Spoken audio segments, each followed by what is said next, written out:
Welcome back to Total Money Management. Going over the week that was June 30 to July 4.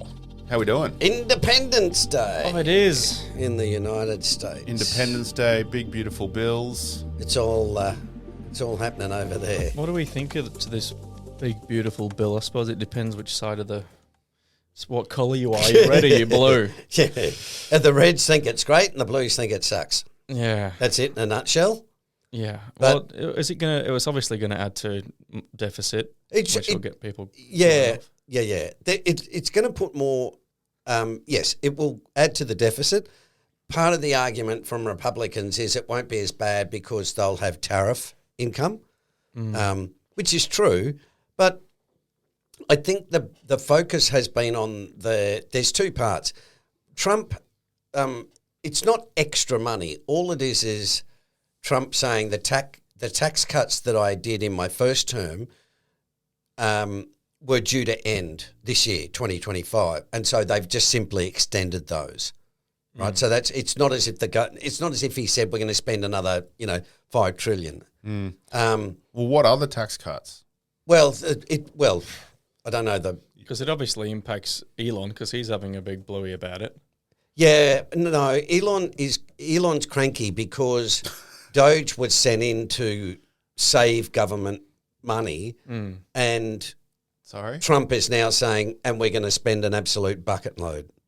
Yes.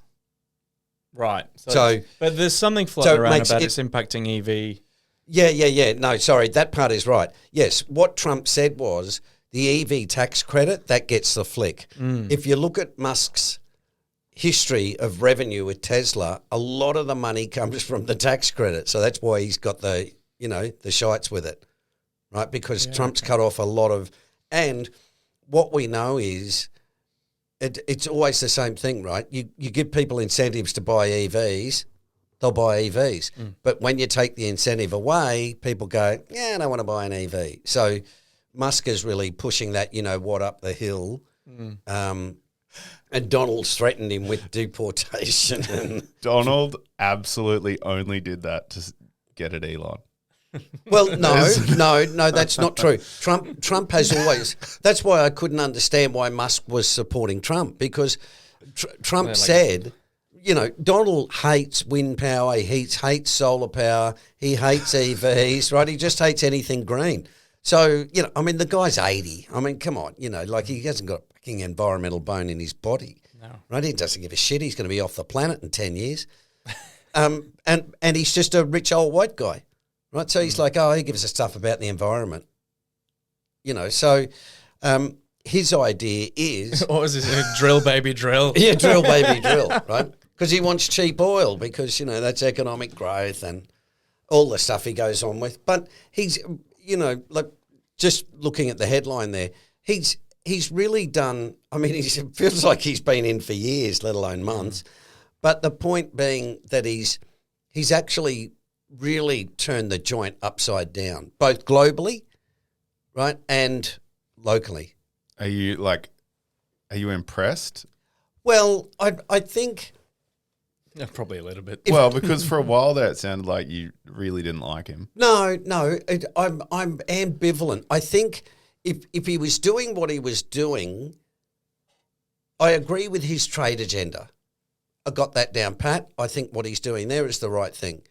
The problem I have with Trump is the level of corruption and the breaking down of institutions. I can understand why he's doing that, right? Because what he is doing is saying the Democratic agenda, this is what he calls the deep state, right? They are so in control that I have to smash everything and start all over again.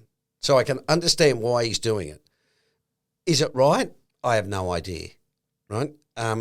But you can't, I think I said this last week, you can't really change the world if you tippy-toe, right? You've got to go in with a baseball bat and say, righto, it's on. Yeah, right? You can't argue against his commitment. Yeah, you've just got to, he's always been America first. He's always been a protectionist, right? He's never been a free trader, which is not unusual. There's nothing wrong with that. But it was the same when the 80s came and Thatcher and Reagan got in, right? And, you know, they did things that we went, oh, my God, that's horrific, right? Because it was just complete opposite of what we'd had for the last 40 years. And that's all that Trump's doing, you know. I mean, yeah, no one really likes a contrarian. Well, yes and no. I think there's a lot of people, you know, the way you can tell, look at who complains, right? Japan, Germany, China, right? They're the major complainants. Why? Because they've been the major beneficiaries for the last 30 to 40 years at America's expense. Now they're going, oh, well, this is terrible, you know. Trump today said anything that comes out of Vietnam that we think is transshipped from China gets a 40% tariff, right? So China goes, if we think it. That looks like it's come from China, bingo, 40%. So, but this is the whole idea of, and I can understand that because what China's doing is saying, all right, well, we'll just go to Vietnam. Yeah, we'll set up shop over there. Yeah, and we'll just, we'll go to Mexico and we'll set it there and we'll get over the border. Who cares, right? Well, that's why Trump is saying, nah, that's not going to happen. And, of course, the people who are complaining are the people who have made money out of the system the way it is. And it's the same internally in China, right? In China, you can't get a lot of change because all the vested interests are so well connected that nothing ever happens, right? And it's the same in America. All the tech bros, all the farmer bros, like they just lobby the politicians, give them money, and they get things changed, right? And that's the way it works. That's why it's really hard. If anybody's going to come in and change the system, you can't walk in with let's all chat and, I'll convince you guys that this is the best thing to do. It's like, nah, you've got to go in there with a baseball bat and swing and hurt people because that's the only way you'll get them to change, right? Because they're all sitting over there on their couches going, this is great, right? That's what's going on. That's why it's really, really hard. So is it going to impact the stock market? Well, yeah, the bill will probably... Any bill that spends more money in a deficit will turn up somewhere. Yeah. Now, if he gives more to the rich people, which it looks like, they will probably spend more, right? If he gives less more in American business, likely. Well, yes and no, yeah. But they might also say, well, I'll just put more money in the stock market, or that kind of thing. The poor people look like they've been sort of shafted, but they're always shafted anyway. I don't want to be unpleasant about it, but, poor people always cop it because we're in an era where we listen to people like Elon Musk rather than the mother in Minnesota that's got, 2 kids and a husband working a job and it's really hard. They don't listen to those people. They listen to Elon Musk, right? Well, that's, Elon Musk doesn't give a shit about the mum in Minnesota. He cares about Elon Musk. So that's the way it works. And then it reaches a point where it blows up, and we're sort of at that point. But it will definitely be, well, will it be better for the market? Yeah. Does that mean the market won't crash? Not really, because, you've got to remember we're still at a cape of, I think it's back to 38 now. Well, it's at all-time highs again. I think it hit 3 all-time highs again this week. Yeah. I mean, you think a guy's come in and said, I'm going to tariff everybody. I'm smashing the joint up. We've got world wars going on. Everybody's killing everybody. Market, bullish. Yeah. Just put your money in the market. There's just nothing that seems to deter it. No. 38.31. Right. So I think it was high 37s last week when we did this. So it's climbing. Yeah, it's climbed 0.8%. Yep. So Happy days. Dude, let's get Cape to 100. Well, the Japanese did. That's why they spent 30 years going nowhere. But the record's 44, and the way this market's going. I mean, I was just looking. I think we got on the second page there. The ASX delivered 10% in the last financial year. Mm-hmm. But if you have a look at that chart on the second page, there's that Liberation Day tariff where it just it drops there from like 20 20% or something. Yeah. I mean, I'm glad that day happened because it let us buy a heap more. Yeah. But at the time, I didn't like it.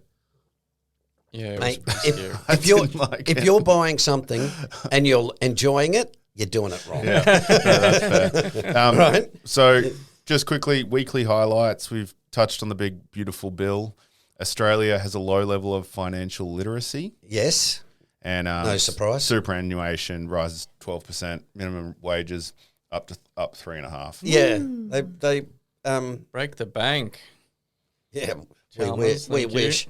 There's big argument about super now about, is it beneficial or isn't it? Yeah, I mean, it makes sense. People are going to need it, but they're probably not accumulating it fast enough to.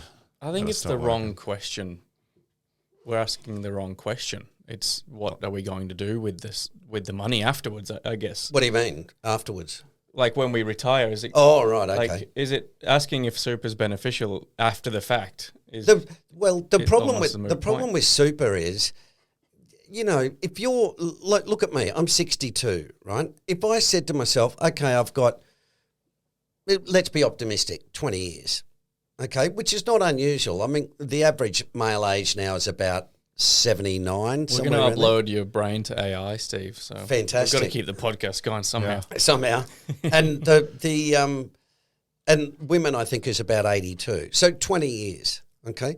Well, if I'm spending, say, 40,000 a year, that's you'd sort of look at it and go, man, you need a fair bit of dosh. Well, right? yeah, you'd need to have a decent amount there To so feel, you can take that out yeah. The problem is, while your balance is still growing. I think the problem is this: when you're working like you guys, you get an income, right? And you get it every week. And if a bill pops up or something, it's a bit like, well, that's cool. I'll get, $3,000 next week or whatever, right? So you've got to sort of, you can have something go wrong and go, that's okay. I'm still getting paid and I'll pay it down. When you get old into retirement and you don't have an income, what you generally see is the balance just keeps kind of falling a bit, right? And part of the problem with super is you think, oh, I'll get like last year, right? Oh, I'll get 10% returns. Now, maybe, but you got to look at the volatility and all that sort of stuff, right? So, and I remember, I think I said this a while ago, I asked one of my girlfriend's fathers who'd retired, and he said, you never get any money in. He said, money's just like always leaving.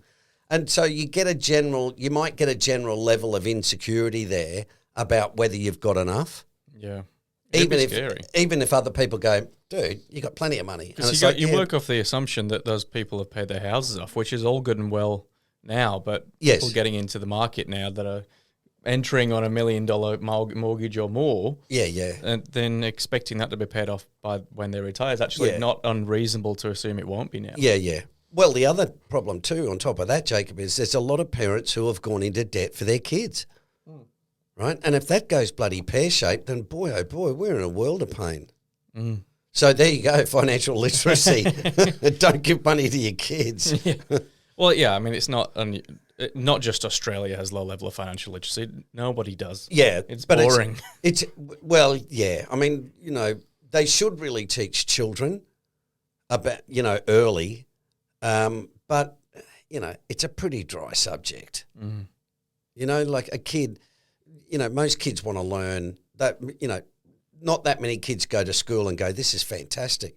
What did you learn today? Compound interest. I mean, the parents don't even know, let alone the kid. Yeah.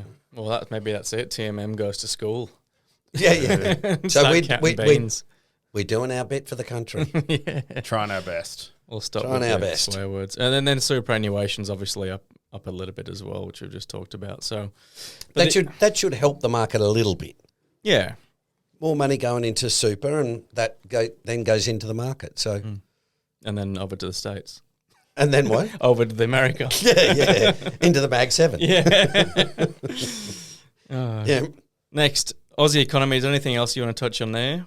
Just retail sales are a bit speaking, dropping into Japanese, a bit average. And, the consumer is still, although I saw one today that said people are, banging it out on hotels and restaurants and stuff. But that's probably my argument is, I know, but that's the people who can afford it. You don't go to a restaurant and, sit at the table and not do anything. You know, the only one who goes to a restaurant are people who go, we've got money to go to a restaurant. So it does feel like they're all full though, all the restaurants. Well, but I think we eat out a lot more, Jacob. Yeah. We eat out a lot more. And I think there's a lot of people who are just living heavy on the credit. Yeah. Look, I can tell you I did it. My wife and I had good jobs and we were well paid, but it was like, we'll be all right. We got 3 properties. Yeah, another $1,000. It's like, because it's really easy to do.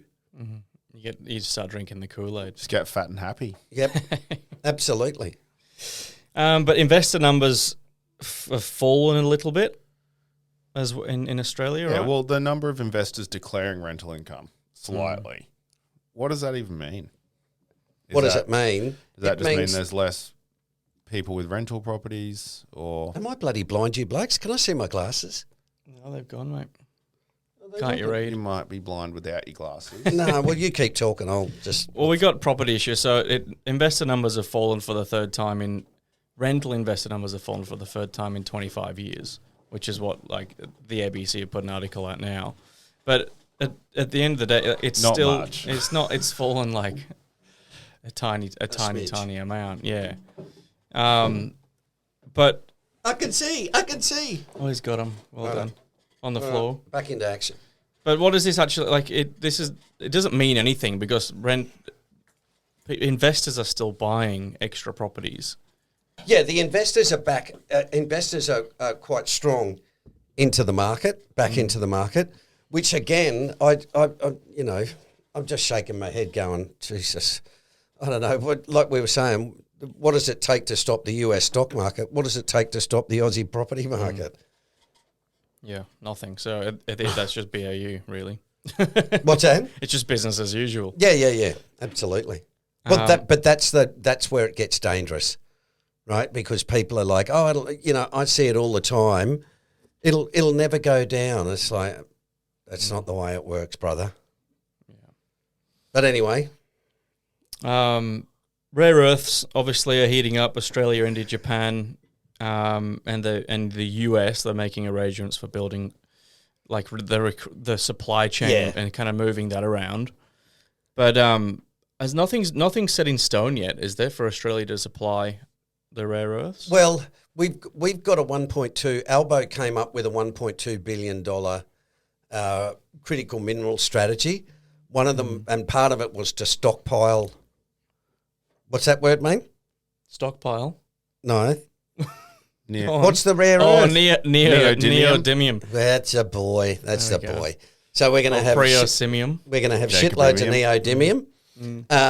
But the interesting thing, stockpile meant, I was like, what are we doing? Don't put me on the spot like that, man.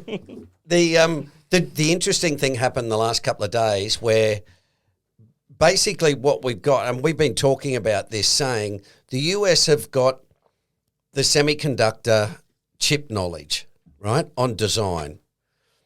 The Chinese have got, and the US have got everybody over a barrel with that, right? The other end of the spectrum is the Chinese have got everybody over a barrel with rare earth processing.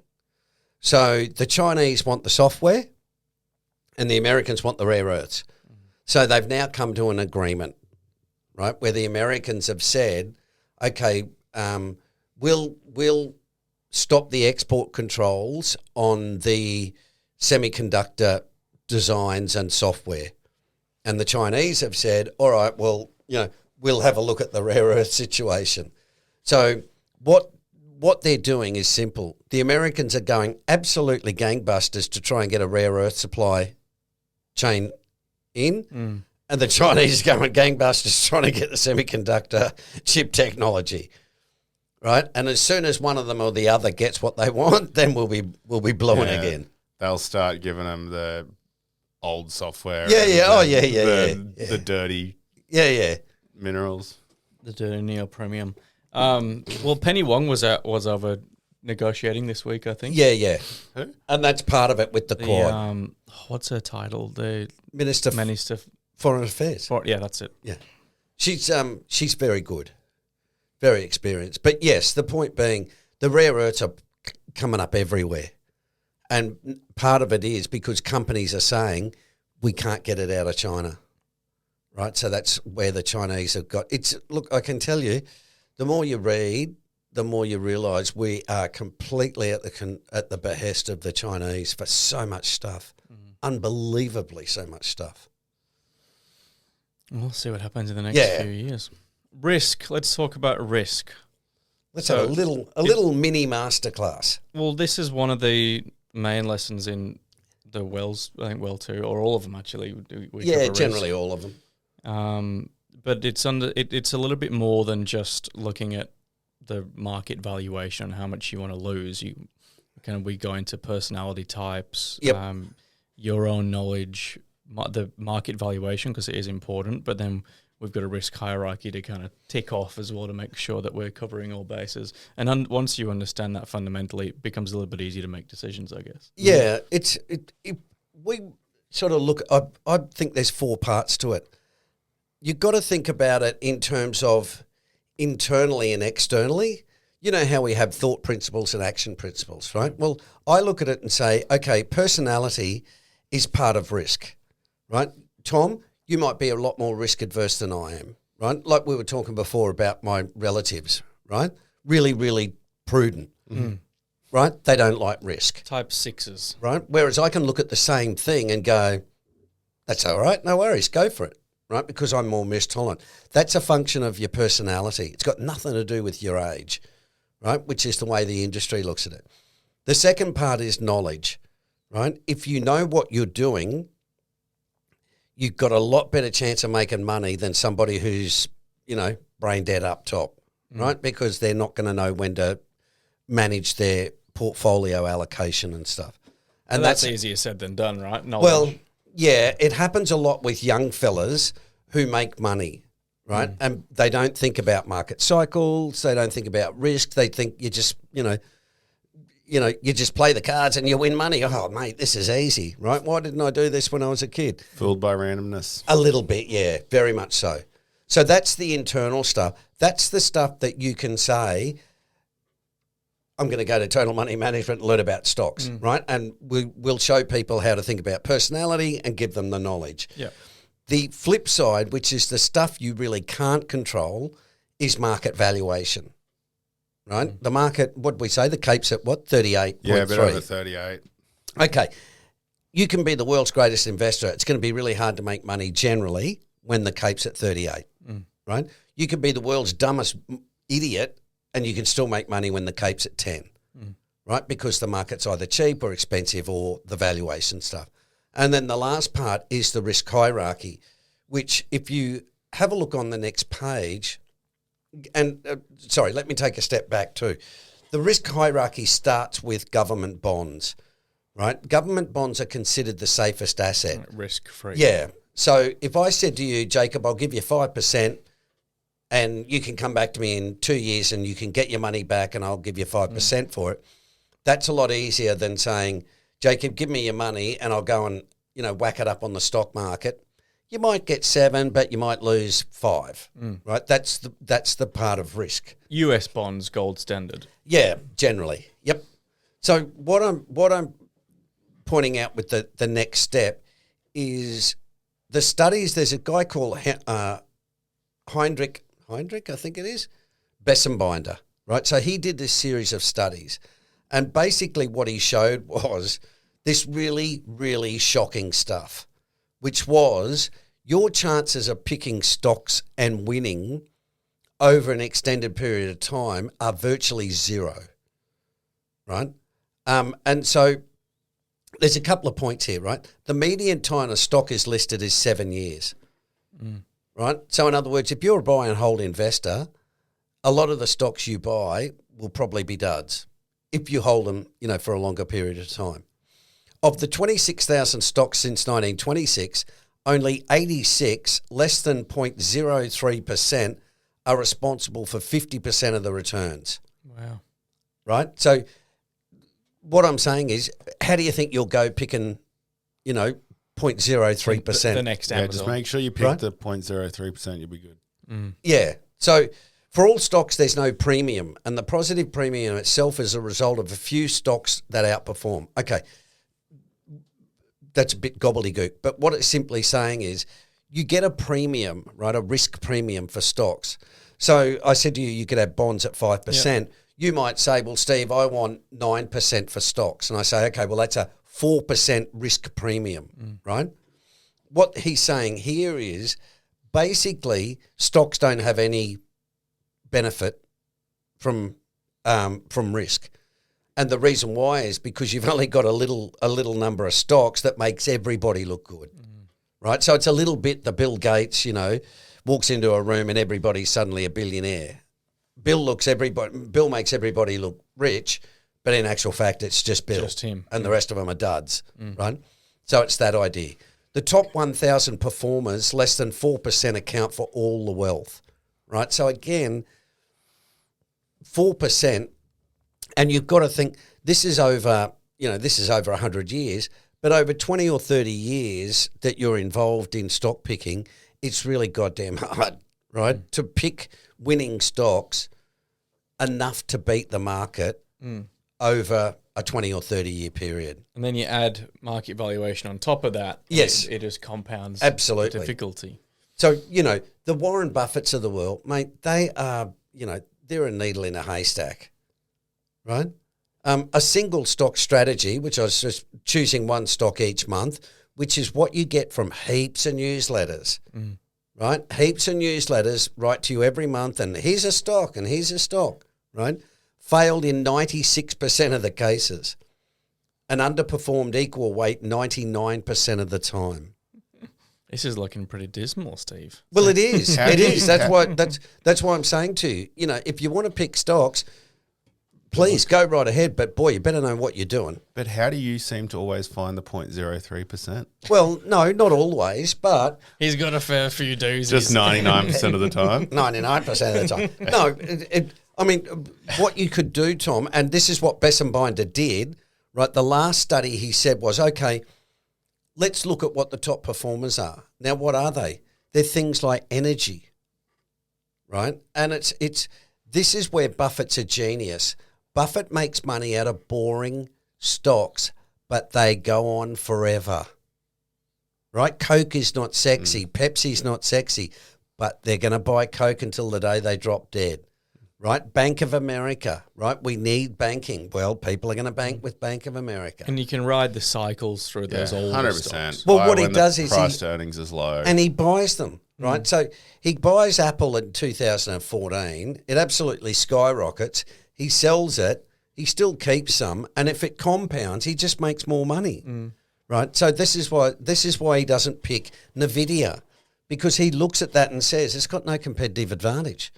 If I'm holding it for 40 years, right? If you want to trade it, by all means, go right ahead.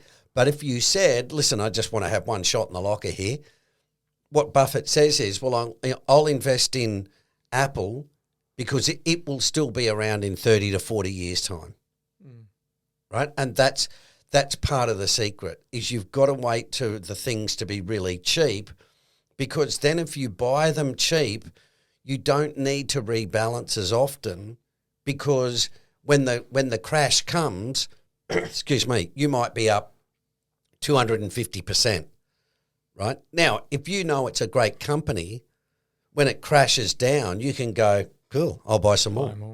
And that's what Buffett does, right? And that's why in 11 or 10 or the GFC, he bought the banks, right? I bought all the banks, the Australian banks, right? And it's really simple.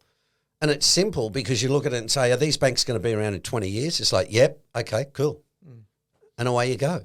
And at the time, the valuation was low. Yes. Whereas now, yes. you've got Commonwealth Bank. Yep. Which is so you've ridiculous. got to put the things in your favour, right? What you've got to do is you've got to, if you think of it like a card game, you've got to say, okay, what's the perfect hand? Okay, I want an ace. Okay, cool. You get an ace, and what about from after that? Okay, I want a deck that's only got 15 cards left. Right, okay. And out of those 15, I want 10 of them to be picture cards. Right? So Stay up to date on our socials. Just search for Total Money Management on Instagram and TikTok. For your free investor personality assessment, go to totalmoneymanagement.com.au. And as always, remember, we don't provide financial advice. We talk about that with the Kelly criterion. Yep. So it's just adjusting your bet size. And Buffett is a master at finding the old. That's why he loves utilities, right? And he loves railways, because they're going to be around in 50 years, right? And he knows that if he gets them cheap, he can look at them and say, okay, this company grows its revenue at, 7% per year. So if he can get that for 70% of the price, the revenue he can just project out and go, look, roughly the next 50 years at 7% compound, boom, boom, boom, boom. Yeah, okay, it'll be worth, it'll be worth $400 in, 20 years, and I'm buying it for 36. And that's what he does. Yeah, but all the while collecting handsome dividends along the way. Absolutely. Well, the dividends he got off Apple were like mind-boggling, right? It's like billions of dollars. It's just, but there's one Warren Buffett, right? There's one Warren Buffett. And there's other people who have done well too. But all we're saying is... And well one. Boom, boom. Well done, mate. That was good. The chances of picking stocks alone are really, really hard, right? It's really a bit of a mugs game. So this is saying a stock selection strategy or active management of stocks. So I'm guessing this is fund managers and things like that. Yep. Outperformed in 28% of the simulations, which is why most fund managers don't beat the market. That's right. That's why they fail. Right, and even what you get there, Jacob, is a fund manager's style. Growth will be hot, right? So all the growth managers for the last 15 years have killed it. The value guys have been going, oh man, this is awful, right? But that's where you look at it and say, man, he's a great stock picker, and it's like, no, it's just he's picking growth stocks. Now that might be legitimate, but you've got to test it over a long period of time to say, okay, how did he go when the market wasn't doing that well, right? Did he outperform then, or did he just, if you look at most fund managers, they go up, but then when the market crashes, they crash their portfolio along with the market. And then they go, oh, well, you can't predict the market. Well, yeah, but part of the thing... The black swan. The part that's easy for them is they can go and hit their clients up for more money to buy at the low. Yeah. Right? But my argument is, yeah, well, that's good, but don't you think you should have sold at the top or, rebalanced at the top into a lot of cash? So anyway, I just think...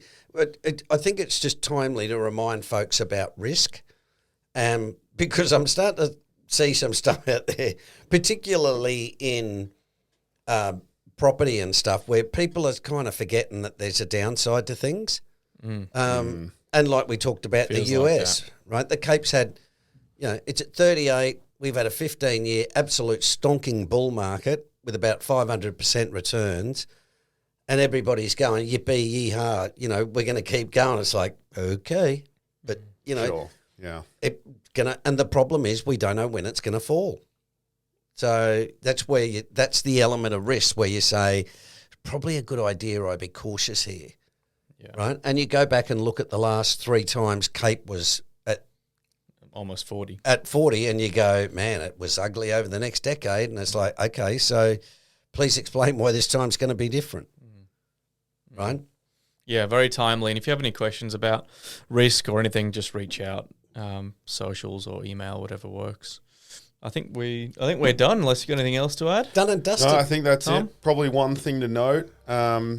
If anyone's listening to this on Spotify or Apple, if you can please like and give us a rating, subscribe. A good helps one. a lot. Not a bad one. Yeah, preferably just ignore this a little bit if you don't want to give us a good one, but it helps a bunch.